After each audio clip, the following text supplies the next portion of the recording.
Friends, we're all back together for the next episode of the Juicebox Podcast. Welcome.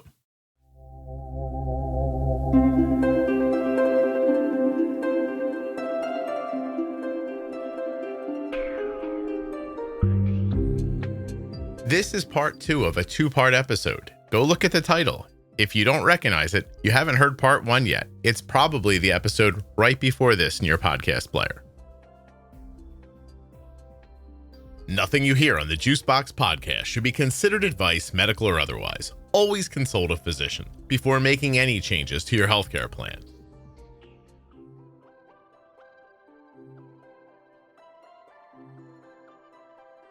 If you're new to type 1 diabetes, begin with the Bold Beginnings series from the podcast. Don't take my word for it. Listen to what reviewers have said. Bold Beginnings is the best first step. I learned more in those episodes than anywhere else. This is when everything finally clicked. People say it takes the stress out of the early days and replaces it with clarity. They tell me this should come with the diagnosis packet that I got at the hospital. And after they listen, they recommend it to everyone who's struggling. It's straightforward, practical, and easy to listen to. Bold Beginnings gives you the basics in a way that actually makes sense.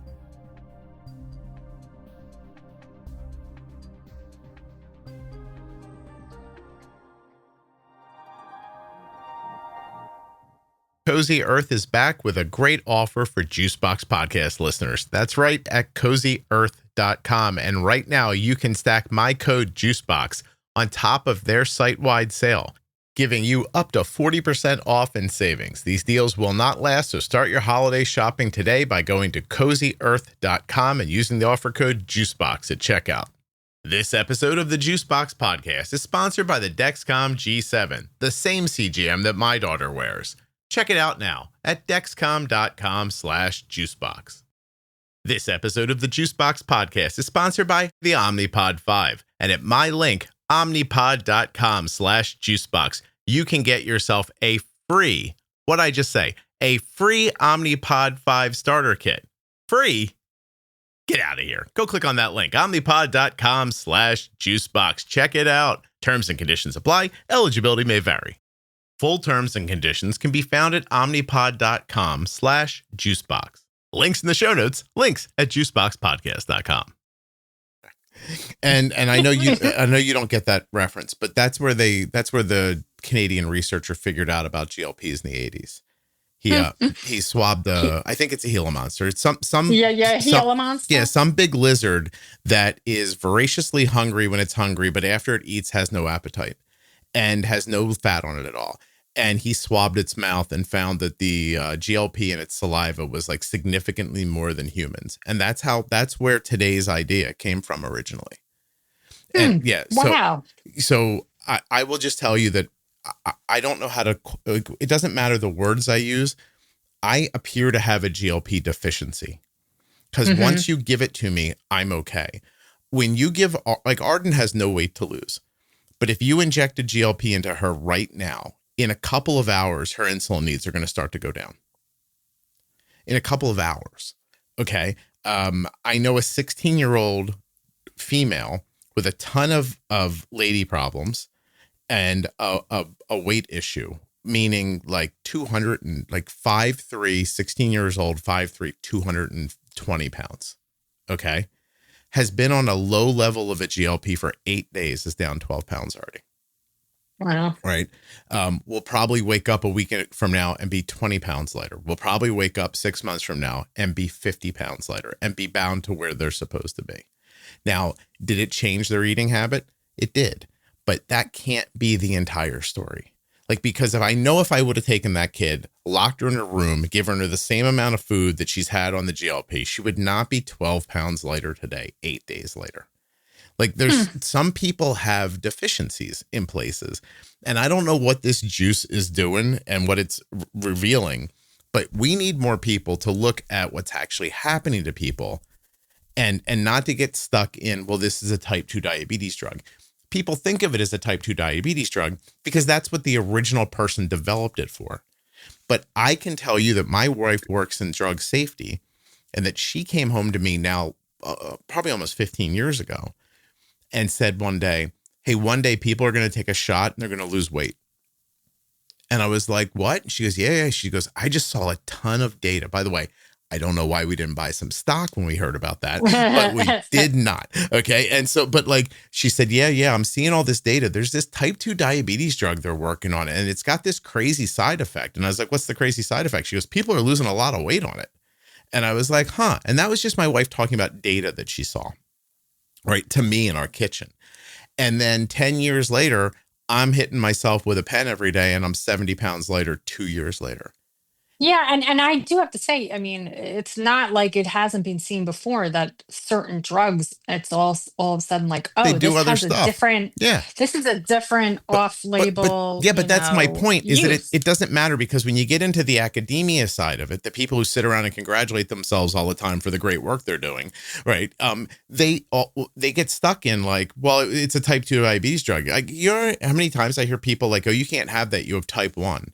What the No, does I know, that because mean? my GI doctor actually, now I see a motility specialist. Thank God I finally figured out where to go. But long story short, like when he thought I was asking about digestive drugs, but to your point, he brought up the GLP-1s and he then referred it to as just a type 2 drug, as though I was asking to take them for me. You know what I mean? Like, and I Listen, was getting confused. my anemia is completely gone since GLP. Do I think that means GLP cures anemia? Not saying that. My best guess is my digestion works differently now, and I'm actually absorbing the nutrients out of the food I'm eating.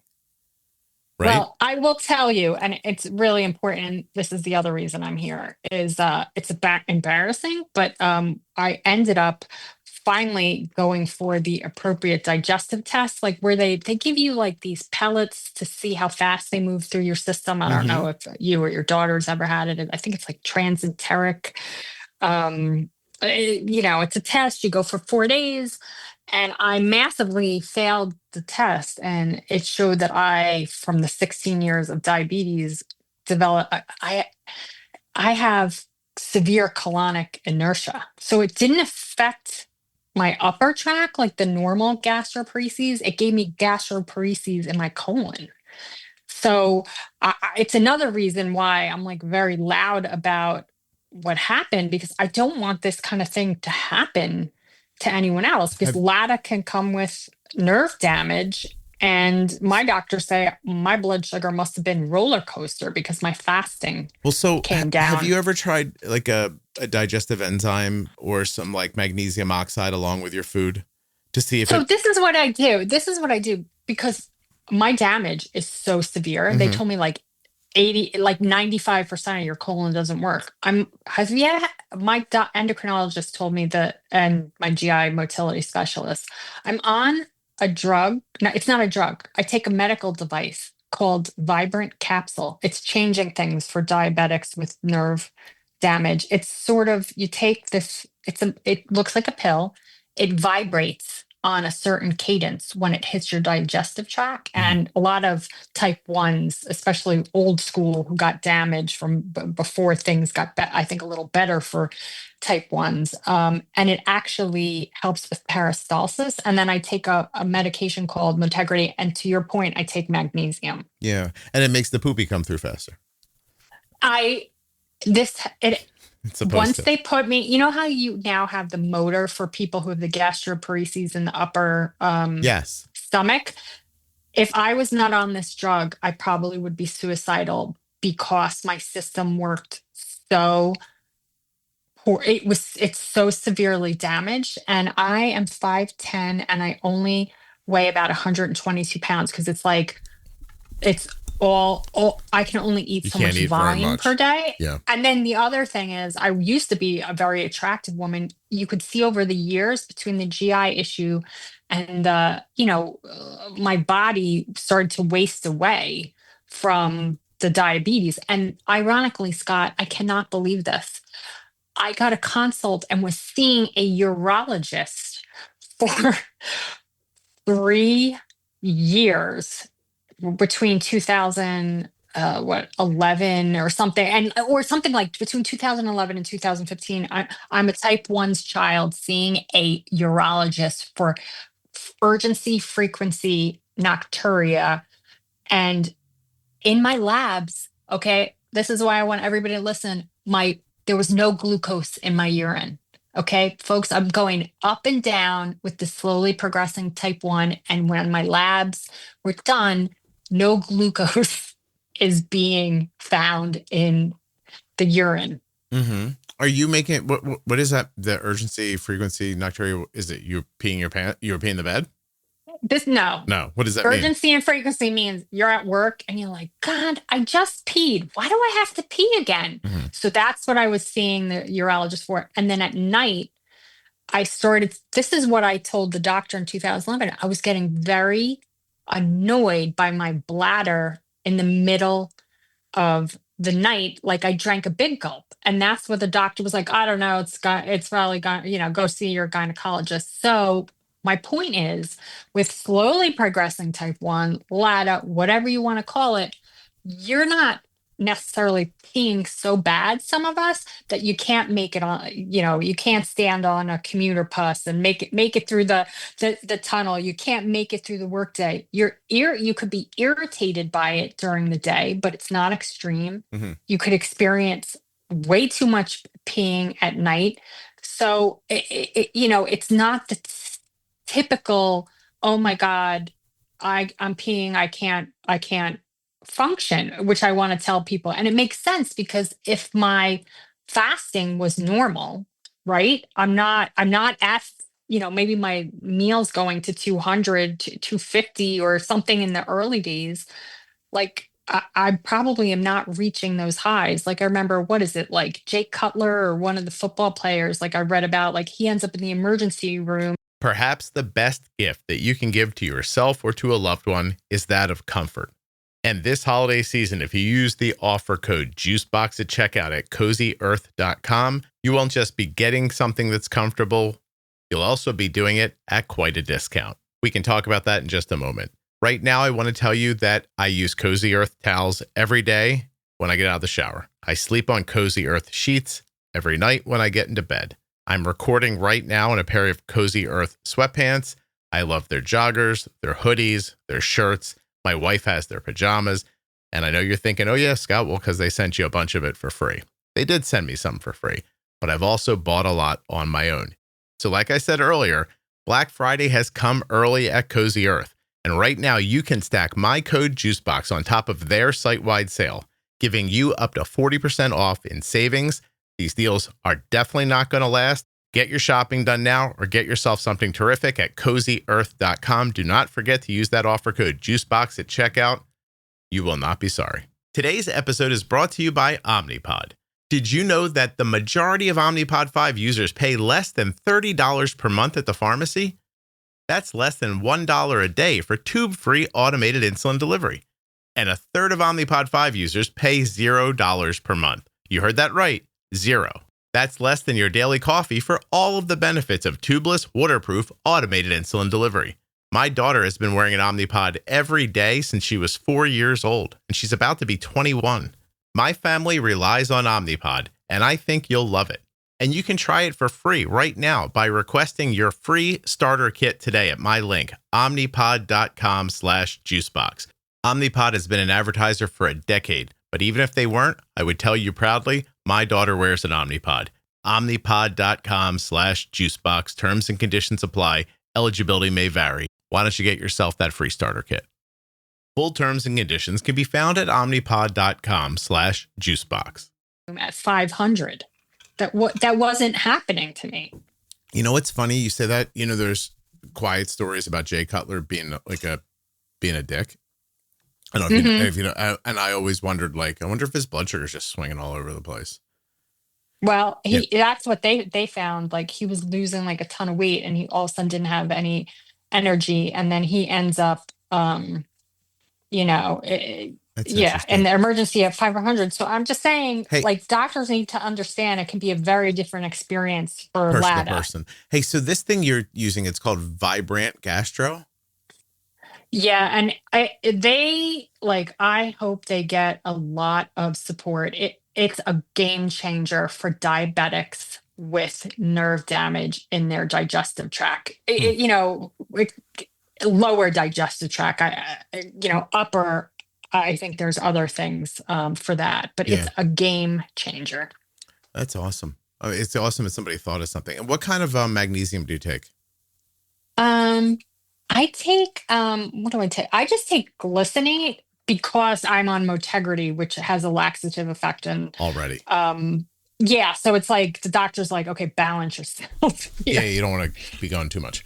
Um, yeah, or feeling sick, or yeah. feeling just like nauseous or anything. Well, I learned about magnesium oxide because I wanted to be ready in case I got constipated from the GLP. So I would take one That just. was very smart. That was very smart Well, of yeah, you. yeah, yeah, Yeah. yeah. Well, I appreciate that, but I just took one every day with the GLP to make sure I kept like on the GLP. Like I realized you really want to go to the bathroom every day. Like it's super important to just keep things flowing as It isn't it so funny, Scott? I was before this horrible experience just kept cascading through, Mhm. my life, and I like was so prim and proper. Now it's like you got diabetes, you've been through all this. I'm like, let me tell the whole world I've got this horrible, severe problem, and like, there's vibrant gastro, and just really trying to help people Mm. Well, listen, with diabetes. about 2 weeks prior to when this comes out, I will, at the end of some episode, be talking about a procedure I'm trying to get that. I mean, I swallowed so hard before I said it out loud. I was like, oh my God, I'm going to say this, aren't I? Like, just okay. And then I said it. And the woman I was talking to, she's like, I really appreciate that you just shared that. She's like, I think that probably impacts way more people than you think. And there's no way anyone's talking about it. Yeah, And no, I agree. And I sit in the waiting room at my motility specialist, and I'm pretty sure I can see there's a few people I've seen pumps, thing. I'm like, here we are, yeah, and for me, ironically, here I am young. My blood sugars probably weren't as high, but this wasn't caught for such a long period. And I'm in there with the old school, old guy diabetic who didn't have all this great technology. So he has damage. And I'm always like, how ironic is it? My doctor kind of calls it, she always says it's tragic, my endocrinologist now. And I don't know how, Scott, my sugars must not have been going, or maybe it's the microbiome. My vision, knock on wood, I'm knocking on wood, is perfect. well, Okay. yeah, So like good. it's just very interesting. Although I'm constantly now being monitored because some of my liver enzymes have been out of whack to make sure I don't get what is it, autoimmune hepatitis. Jeez. And then I got put on, to your point earlier, thyroid medicine, even though my TSH was normal, and it was life changing. I Yeah. got put on a small amount, and suddenly I stopped being freezing all the time. My digestion improved somewhat. So I'm like, who cares if your TSH is normal? I've TPO antibodies, and my body doesn't function normally. Yep. Medicate the symptoms, not the number. That's what I say. So Yeah. yeah, I'll tell you. Did you end up having kids? No, it's a nice story. I actually ended up divorcing, remarrying. I think the health problems had a huge strain because I started to feel like I was crazy. On my first marriage, I reconnected with my husband, who I went to college with. He's just a wonderful guy. He was my first boyfriend in college. We remarried, and I have two wonderful stepchildren. And I can't believe, within this horrible story, I'm always grateful to the universe that I have had some wonderful come out of it. I had to be treated for post traumatic stress disorder um, with EDMR. How'd that Uh, work? I, that took a year, but I had to do like a lot of cognitive behavioral therapy, EDMR, to calm the areas of my brain that associated with the medical misdiagnosis by that physician in 2016. Hmm. um, because I will never forget the day my doctor, I said, let me put on a CGM, and I immediately spiked to 100 180 with like a half cup of like brown rice noodles.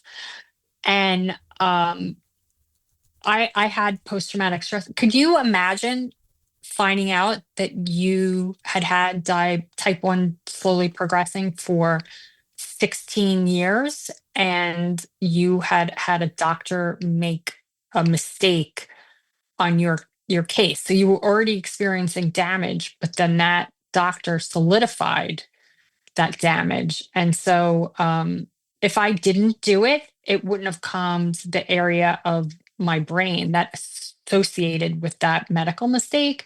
And what I've noticed is I've had what they call post-traumatic growth, which is basically like you have good things, you can appreciate life be, be, because you've learned from this horrible experience that you've had. And I also think time is precious. I don't know how much this has shortened my own life span. And again, that's why I want to get my message out that diabetes is a spectrum. And if I see one more newsletter, Scott, that says that there's just type 1 and type 2 and doesn't talk about all of these news findings, I think I'm going to rip my hair out. Yeah. And they're coming out of very prestigious Tricia, academic medical centers, those letters. Let's talk about that for a half a second, because you brought that up a couple of times. And I'm sorry for those of you listening who might find yourselves falling in this category, and I like you too. You're good people, but I see people on the LinkedIn congratulating each other all the time for doing shit that I'm like, that ain't going to help anybody. Like, what are you doing? Like, that's where you're spending your time and your resources. I think there are a lot of academic people that like to get together and sit in rooms with each other and congratulate each other on all the good work they're doing. And they don't realize maybe that it's not fast enough. And even if they're right, and often they're wrong, like you go back and you look at the things that these organizations say, and you're like, oh my God, you were already 15 years behind on this. Like, I would never call anybody out, but I saw a video one time of this doctor. He's a very well thought of person. I've met him personally a couple of times.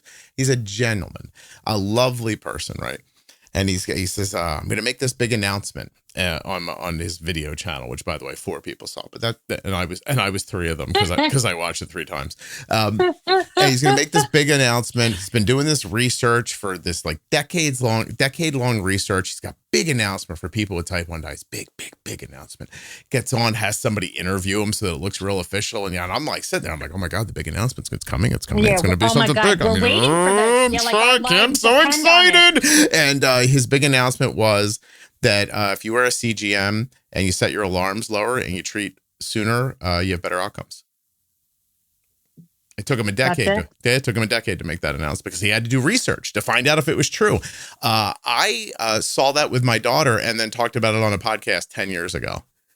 And I believe it. Yeah. I listened to one of your podcasts on digestion while I was still investigating things, and I found out more from you than I did. Of course. You and Arden. Yeah. Because I saw a thing, it made sense. I watched it happen a couple of times and I went, okay, it proves itself out. I've done my research and now I mentioned it to somebody else. Hey, let me know if you do this, does this happen? Yeah. 5, 6, 7 years, 5, 6 years later, now you start hearing Dexcom saying it out loud, like, hey, make your high alarm lower. You'll have better outcomes. Awesome. Like now they're able to, by the way, they knew on day 1 too. It's just, they probably got to a point where they were finally able to say it out loud.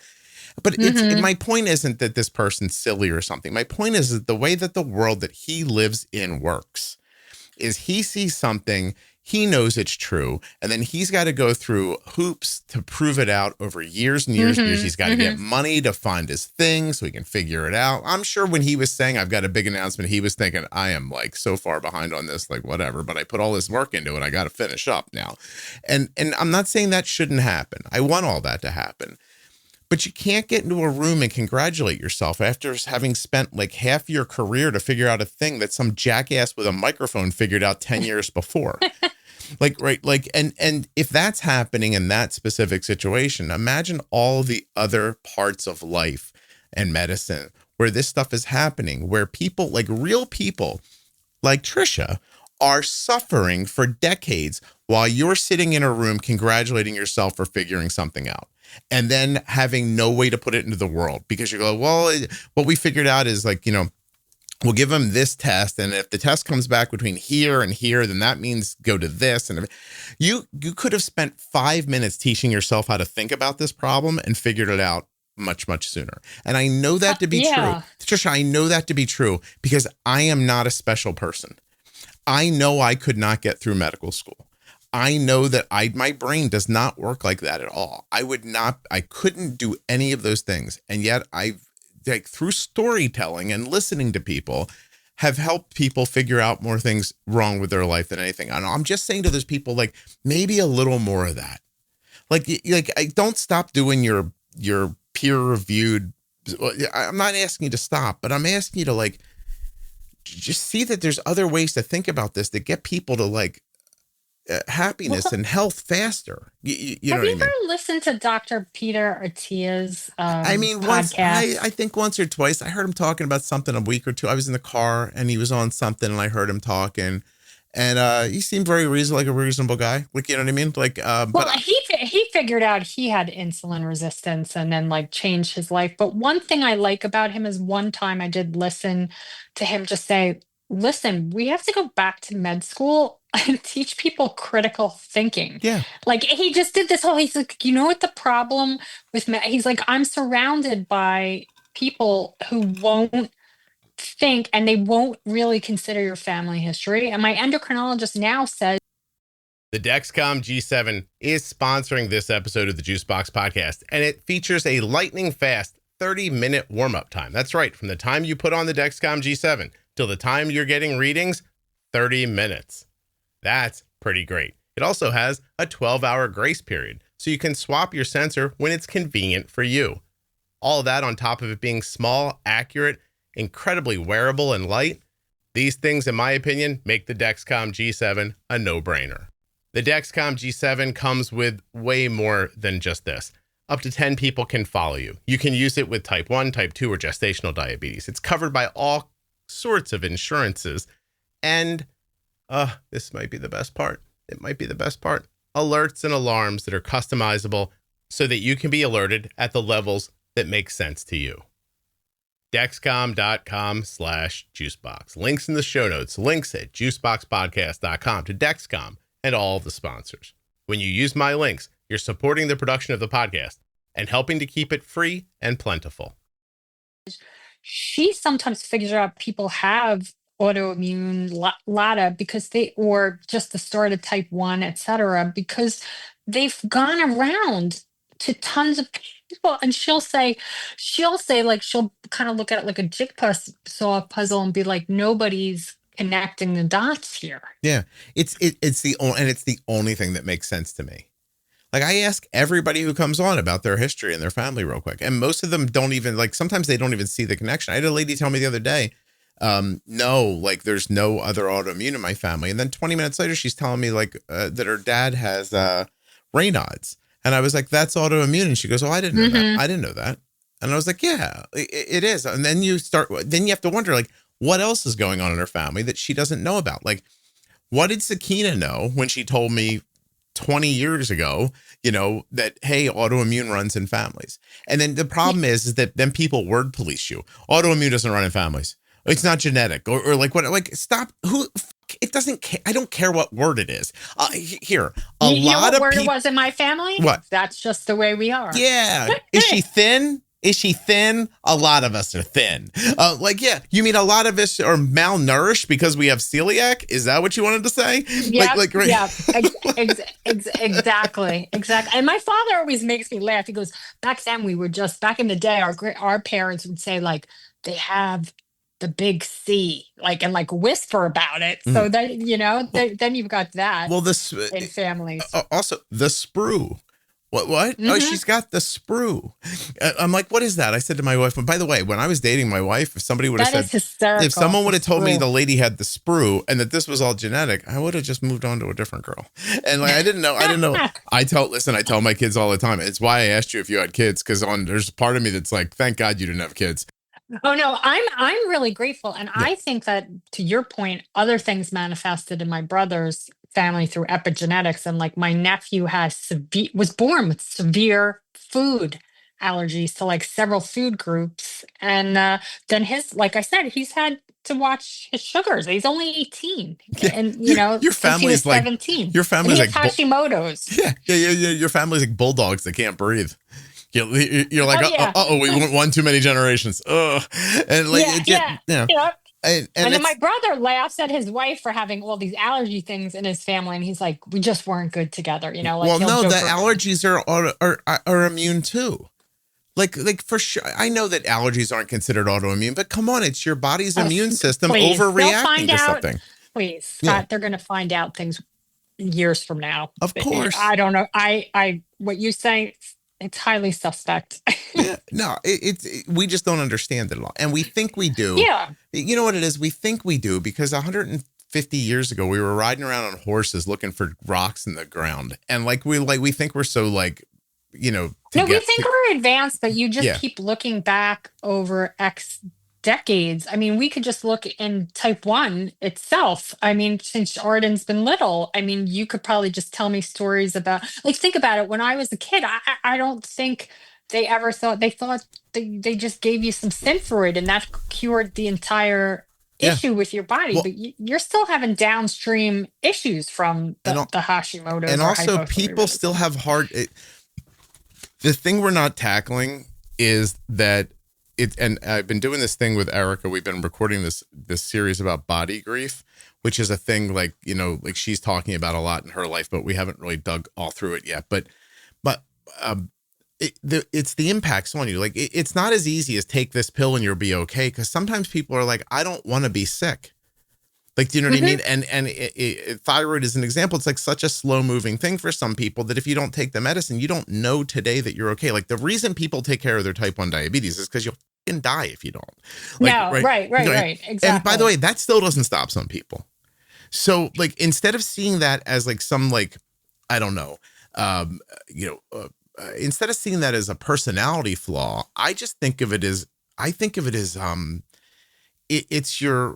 it's that thing that people have like I can make it through anything. I can do this. I can get by. Like that's important, by the way. Like if people don't have that belief in themselves, we'd all be dead. Like we'd all just give up the first time something happened, right? So you just believe that you can overcome anything. But there are times in your life where that belief is dangerous, right? Well, Like, that happened to me with the doctor handing me the diet, right? And I'm thinking I'm going to cure myself, and then I have a master's degree. Think about it. How ironic. I worked in healthcare, right? Because a lot of us who grow up with people who have type 1 diabetes go on to want to help other people. mhm. And then I learned through my whole experience, learned helplessness. So I didn't start there, Scott, but I started to give up because no one was helping It's hard. me, right? It, So it, you've got an intelligent, educated person who, if you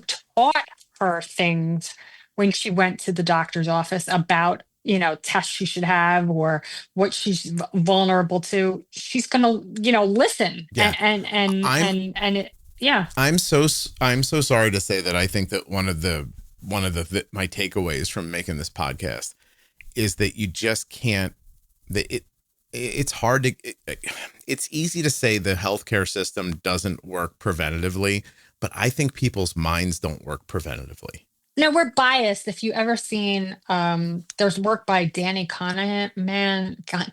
I might say it wrong. He's a psychologist who says the amount of like bias on it, like that's not on a conscious level between you and the physician. Both of you are experiencing that's in the room, actually interferes with like doctors making the right diagnosis or patients maybe taking the right next step. They're Yeah. like things we're not even conscious I, of. yeah. I think that we overvalue where we're at as far as our knowledge goes. Like, I mean, I don't know what's a good, I don't anymore, yeah, Scott. yeah, you I shouldn't do because not. what's a good example?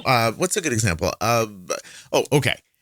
1903, the Wright brothers fly for like 10, 12 seconds. Okay. In 1969, we land on the moon. And last week, I watched a rocket get caught by a pair of metal scissors. So so it feels like, oh my God, look how fast we're going, because in that realm, we are really going quickly. But if you stop and talk to somebody who understands space flight, they'll tell you that like, we're not very good at it at all. Like, we're just way better at it than the Wright brothers were about getting off the ground. Scott, yeah.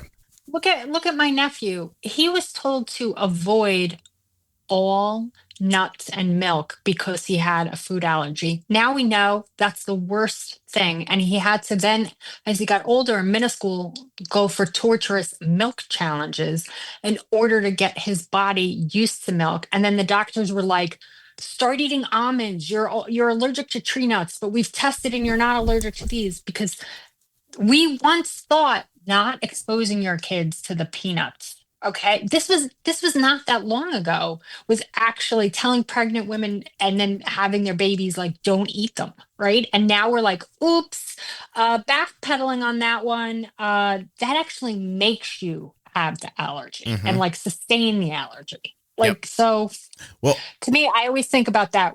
When I go to the doctor now, I'm like, you don't know what you don't know. Yeah, I'm gonna do this. I just pulled up a list for you because I want people to kind of like feel this and then, like try to apply it to what you're seeing today, right? There was a time where anytime somebody was sick, we did bloodletting, right? Anything that was wrong with you, they put a leech on you or sliced open your vein to let out the bad blood. That's a thing that was medically like accepted as a great idea. Doctors used to drill or scrape a hole in your skull to release evil spirits, cure headaches, or treat seizures. We would lobotomize people by taking a sharp tool, inserting it through their eye socket to scramble part of their frontal lobe. People used to get mercury pills for medicine. That would be mercury pills, ointments, and vapors were prescribed for syphilis, constipation, teething, and more. The reality is that mercury poisoning, tremors, and insanity and organ failure is what came from that. Did you know that cigarettes used to be prescribed for asthma? Heroin for cough suppressants for children. Bayer marketed heroin as a non-addictive alternative to morphine. It was sold over the counter, and that's not a thing we do anymore. Radium water in the early 1900s, energy drinks were called, contained radium. People also applied radioactive creams to skins and genitals for vitality.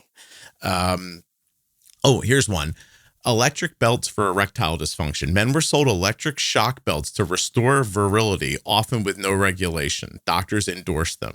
What really happened is people got burns and electrocution. If you put a 9-volt battery on your balls, I think you'll find out it isn't a great thing. Vibrating massages for hysteria. Doctors treated women for hysteria by manually or mechanically inducing orgasms. And of course, snake oil and all the other stuff. Like, that's just 10 things that people used to say, those are absolutely right. We should be definitely doing these things. This is what's helping people. And you have to step back once in a while and ask yourself, what am I doing right now that in the future, someone's going to go, oh, you poor fool. I can't believe you did that. Like, right. And I'm not saying that anybody's doing it on purpose. I'm saying you need to wonder and try to figure it out for yourself. And it's at some point, like, that's a common sense statement that I think in modern times, because of podcasting and people who people who don't know what the hell they're talking about, I'm one of them, like wondering out loud about things and sometimes being awfully wrong about that stuff. I think it allows people to say like, oh, no, just like, we just got to trust that what we know is right. Like, what we know is as right as we know it to be.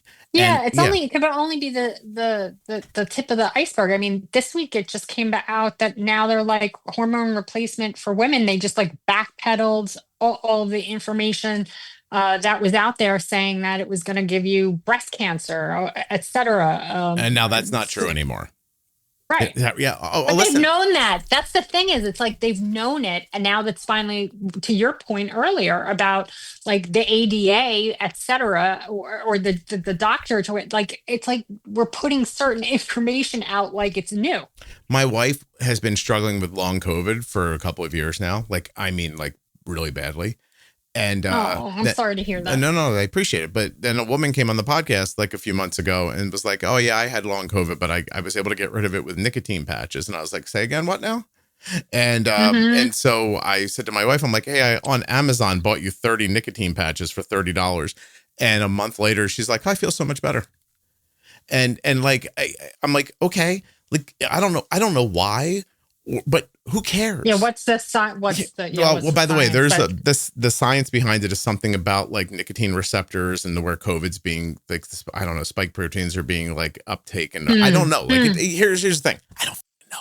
But like what I knew is that I watched my wife struggle for 7 years with her thyroid thing while we all just sat around and wondered out loud. And that, again, I didn't think that wearing a nicotine patch for 30 days was going to hurt her. And so like, what was the harm in trying? It cost $30. And I'm not here to tell you to do it. I am here to tell you that her long COVID symptoms have not been a problem for the last 14 days. So it took about a week for her to start feeling better, 2 weeks for her to feel much better. And today I'm watching her. She's got a light in her eyes again. She's talking faster. She's getting rested better. Like it's not perfect, but it's a lot better than it was. And yeah, just to think all that she went through, where like, yeah, it makes sense that, she you get this information. It's the same way with what you were saying about the thyroid, and you're saying what hurts if she goes on it. It's like now she's like, yeah, I'm gonna try this. Give it a try. Patch. Who knows? Like, right. Like, and listen too, there's many people right now that are hearing us talk and they're like you, they're like, yeah, like try something. And there's just as many who's like, you don't trust the science, and you're like, I'm not that person. Like, I'm not that person at all. Like my kids are vaccinated. You know what I mean? There's a balance, but totally. And like I said, you need things that are quality controlled. Like I wouldn't want someone to give me this Vibrant pill that runs through my system. It looks like a pill. It's like almost like plastic. Right. Scott, you don't want to know what it was like the first day I had to take it. Now I can pop it down like no problem. But it's like an extra large magnesium hard pill. To get down. Yeah. I mean, but if someone hadn't quality checked that and researched this, I don't want that swimming through. I'm certainly not saying. Body. Yeah, I know. I'm certainly not saying that. Right. No, I don't think either one of us are saying that. But we're saying like there needs to be a balance within the current environment. Really, is it still vibrating when it gets in the toilet?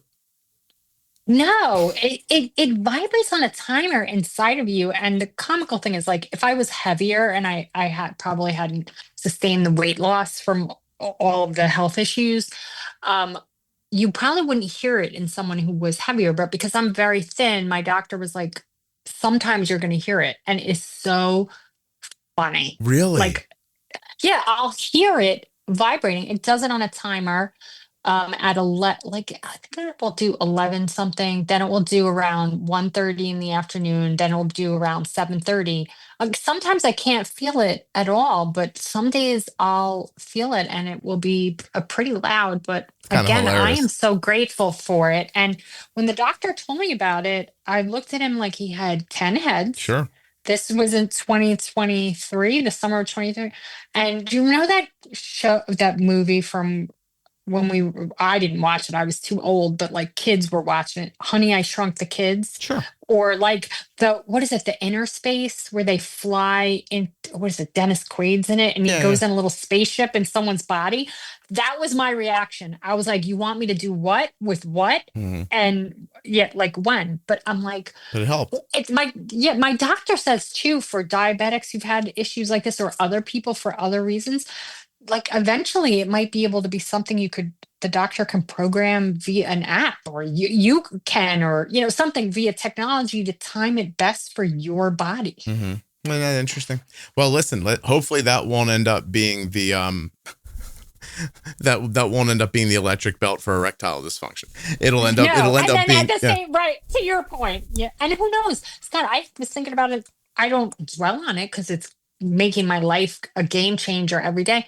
I'm like, maybe this device has like metal in it. It's going to give me cancer, or one day it's going to like do something and rupture like a section of my. I'm like, they've only been doing this for 3 years. Yeah. But. Well, listen, as wildly inappropriate as it is, I do have to say that orgasm does calm my hysteria. So maybe Maybe there's something to be said for that one. I don't know. I don't think it's good that your doctor was doing it for you, but nevertheless, okay. You were awesome. Thank you for doing this. I really appreciate you sharing your entire experience. It was, it was fantastic. And I'll ask you one last question. Please. For you. Like, what does it take from your experience that get anything through to like the ADA or certain kind of doctors to kind of like talk about this? Or do you think it's still like a real struggle? No, I don't think that'll ever happen. No, I think that professional people want to sound professional. I don't think that anything about the conversation you and I just had sounds the way that they talk to each other. And so in polite society, that this is not going to work this way. Like their thing's always going to be their thing, which by the way, has a ton of awesomeness about it. Like there's no doubt there's 1,000. No. You need it. But 1,000 like things I would go to a doctor for and gratefully say to you, I have no idea what you're doing, but please just do whatever it is you do. Thank you very much. And I just think that it's more of this part of it, the unknown stuff and having to pick through people's experiences, like you're looking at a map and trying to figure out which way to go next and then getting there and listening to the wind to decide which way to go next again. Like that's what it feels like sometimes. And it's hard. Scott, yeah. Do you wonder if somebody was sitting on a computer and put my history into AI, right? Would it have actually been like, check for this? Oh, 100%. Check for that, right? 100%. So it's like, I couldn't trust the human behind that critical thinking. The way I've said it before is that you're asking too much of a doctor to keep the entirety of medical knowledge and the entirety of your history together and then to be able to collate them and come up with answers. That's impossible. You need a whiteboard and a 20 miles of yarn and a lot of push pins, right? Like, so you can't expect a human being to do that. This is where my full belief is that if you somehow, I don't know what the simplicity of it is. If you sat down right now and opened up your ChatGPT app and turned on the voice talking or whatever AI you use and said, hey, I'd like to have a conversation about my medical history. And you laid out your history without giving it any of the answers that you got. I'm experiencing this. This is happening. This is happening. I have this happen.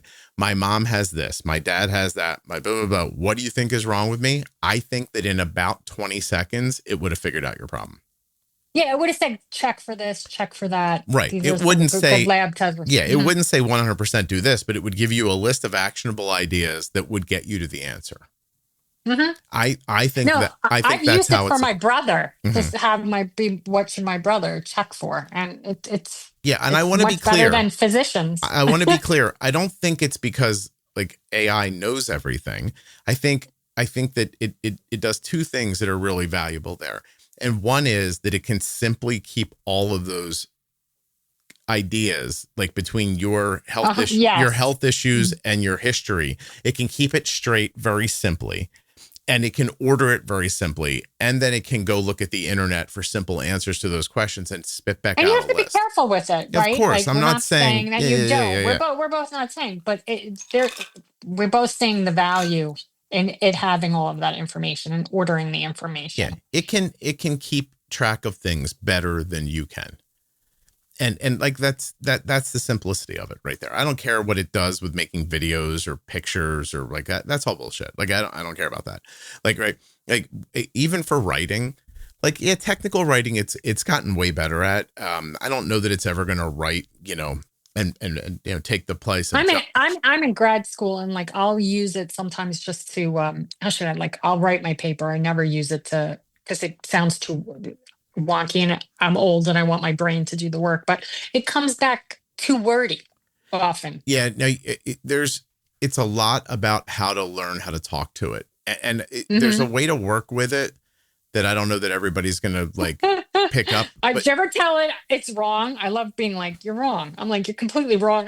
Well, I don't even mean like, I am. I don't mean like that. Like I did a letter yesterday that goes out to the advertisers at the end of the year, right? I do one every year where I basically say to like, look, put the business aside for a second. Here's what the podcast did for people this year, like real people. You know what I mean? Like here's your ad dollars got you your clicks and it did all the things that you wanted it to do. But here's why I'm doing it. Like, I'm not doing it for your clicks. I kind of don't care about your clicks. Like, I care that you care so that you'll pay me so I can make the thing. So I can have a 2-hour conversation with Tricia and pay Rob to edit it down and then put it online for people to hear it.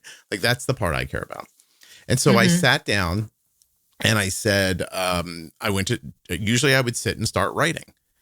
And instead, I went to a prompt and I said, I'd like to send a letter to the advertisers this year that highlights some of the good work that the podcast does for people aside of the business stuff for them. Here's a document that has all of this year's reviews for the podcast in it.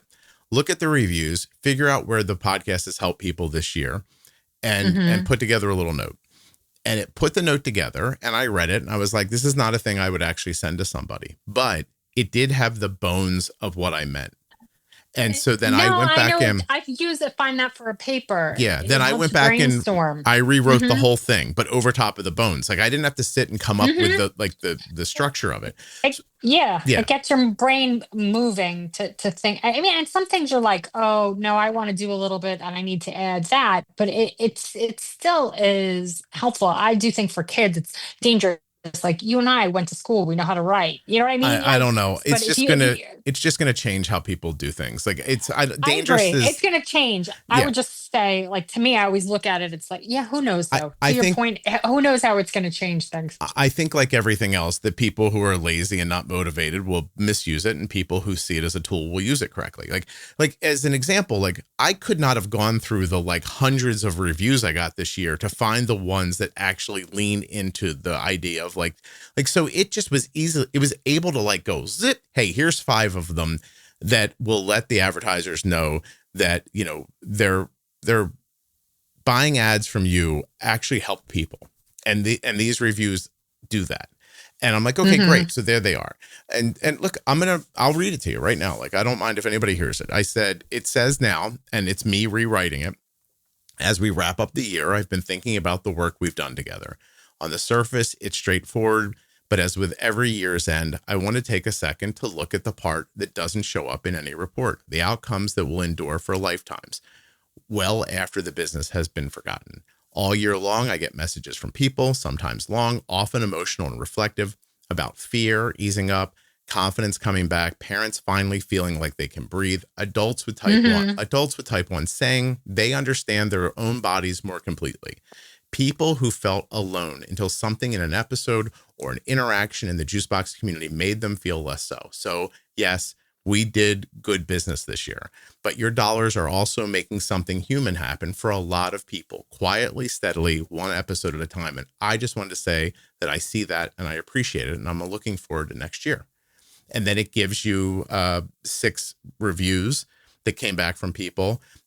One from a parent of a child, one from an adult, one from a long-term adult, one from a short-term, one from an RN whose kid has got diagnosed, but they didn't know what they were doing. Like, it gives them the feeling very quickly, this is not just one person, right? Like, it's reaching all kinds of different people and all kinds of different things. And that's it. No, it's beautiful. You guys helped me when I first got diagnosed. I used to take you guys on. I used to go for walks and even like I said, some of the episodes on the digestive stuff, I was like, oh my God, I'm not crazy. I am not. Yeah, it's important. Insane. It's and it takes somebody to stay and pay attention. Like, I don't know in the end, like, if I'll even have time to like look back over my life and wonder what it was, right? Or maybe I'll just get hit by a car. But like, I think that the value of those ads on this podcast is that one person with a brain like mine gets to sit into this stew and think about it all the time. Like, it's my job to wonder about this.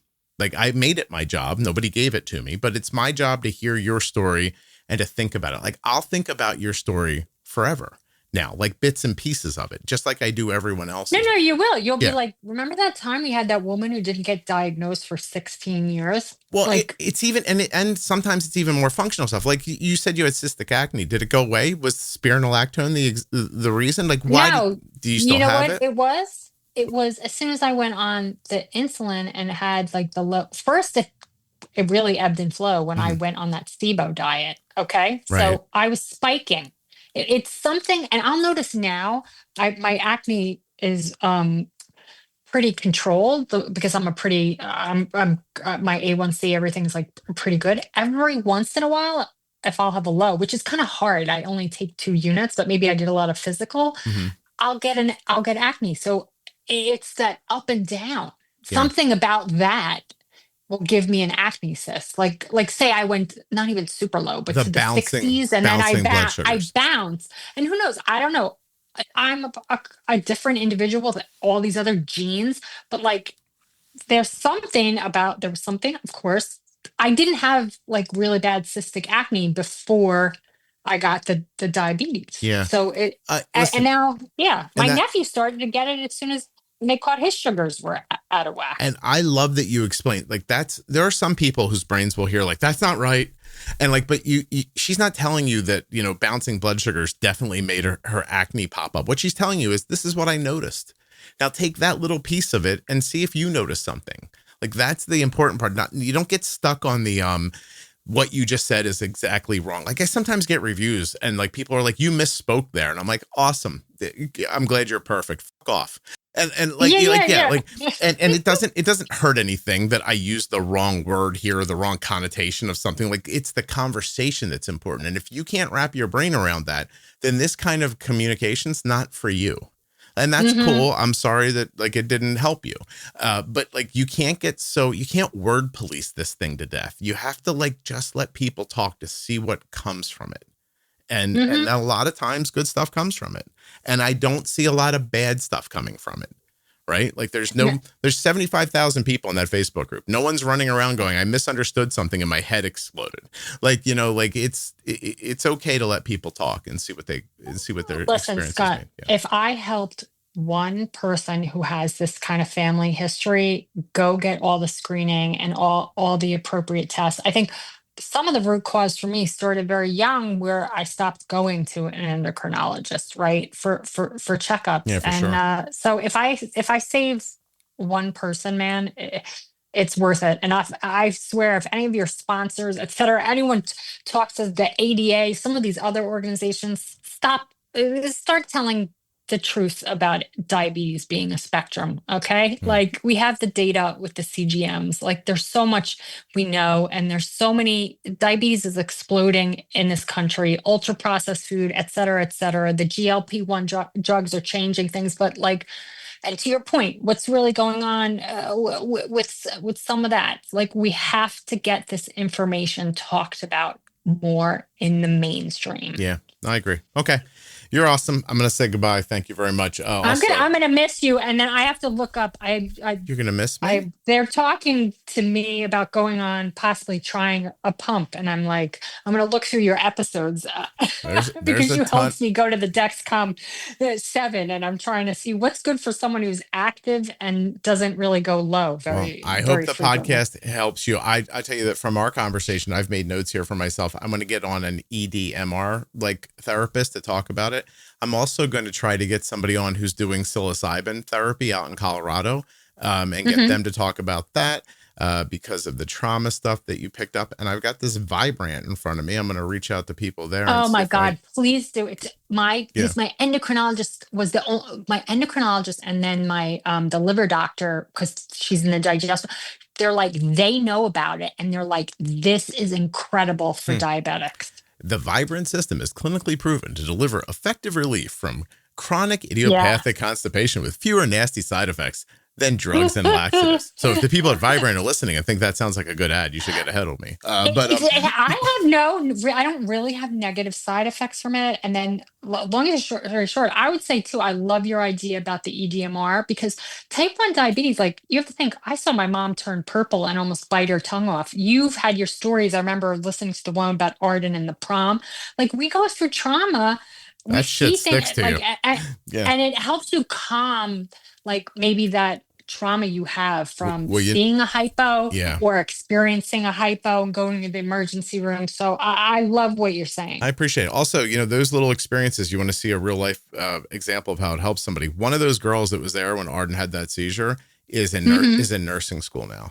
And I drove her back to school after a break recently. She needed a ride back to school. And I was like, I'll take you, so I'm driving her back, and we've been talking. I've known her since she was a little kid, and we're talking and everything. And she says, I'm in nursing school now. We already talked about diabetes. And I was like, right. And she goes, and then I look at Arden's life and I think, that's all they're going to teach me about this? How am I going to know what I'm doing? And then it hit her and she was like, oh no, what else don't I know? And I was like, that's the right question. Well, what else don't you met know? one physician who said to me, I went into this because it's a lifestyle disease and I care about people and I want to be with them through their life with diabetes and help them live better. And I'm like, we need guys like you. We need feel like people that. like you. Yeah, I feel like that. I just don't know that everybody whose brain is doctory is. I think more of them just want to do tests, like see, flow charts. Someone told me endocrinologists, some are attracted because it's very much a numbers type field. So then sometimes you can get people who are less. Wow. I don't know if the tide's changing in terms of that, but like you got to be careful of just going to endocrinologists who are numbers guys. To your point about your wife and the normal TSH. Yeah. No, I would imagine that we probably need people who are more diabetes related because endocrinology covers a lot of different things. And so, it doesn't necessarily mean that they even wanted to be involved with diabetes. They might just have to be because of their specialty. I have no idea. Yeah. And my best, I had a better experience to your story of with your daughter's friend with the diabetes. When I got handed off to the diabetes educator, she looked at me, oh my God, I can't believe your story. And then she was so compassionate and she really taught me wonderful tips about how to and I'm like, the first doctor, I didn't get that. And it's like we need those people within this field. Yeah. So well, hopefully they'll come. all right. Hold on 1 second for great. me. You were lovely. Hold on 1 second.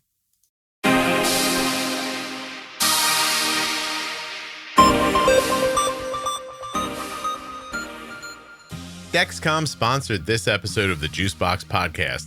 Learn more about the Dexcom G7 at my link, dexcom.com/juicebox.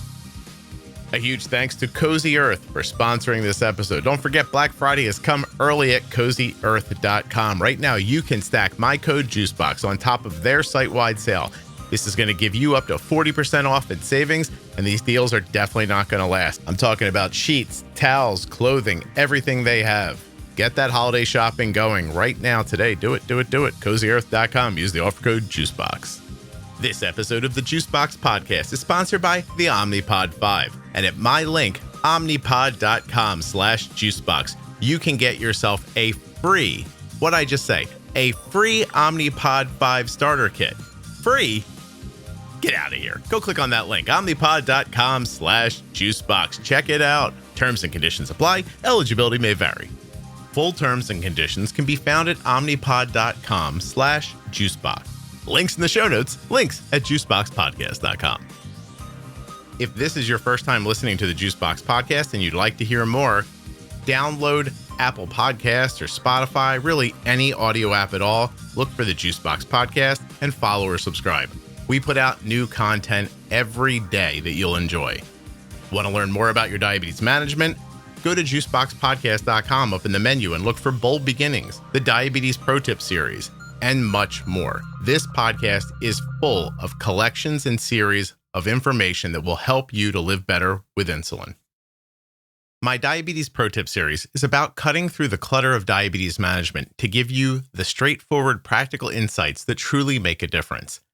This series is all about mastering the fundamentals, whether it's the basics of insulin, dosing adjustments, or everyday management strategies that will empower you to take control.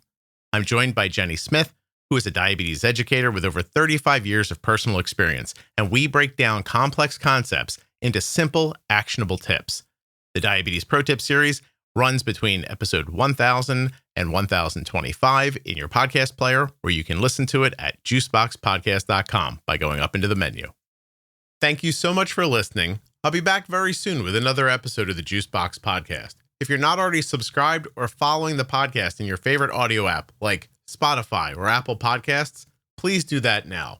Seriously, just to hit follow or subscribe will really help the show. If you go a little further in Apple Podcasts and set it up so that it downloads all new episodes, I'll be your best friend.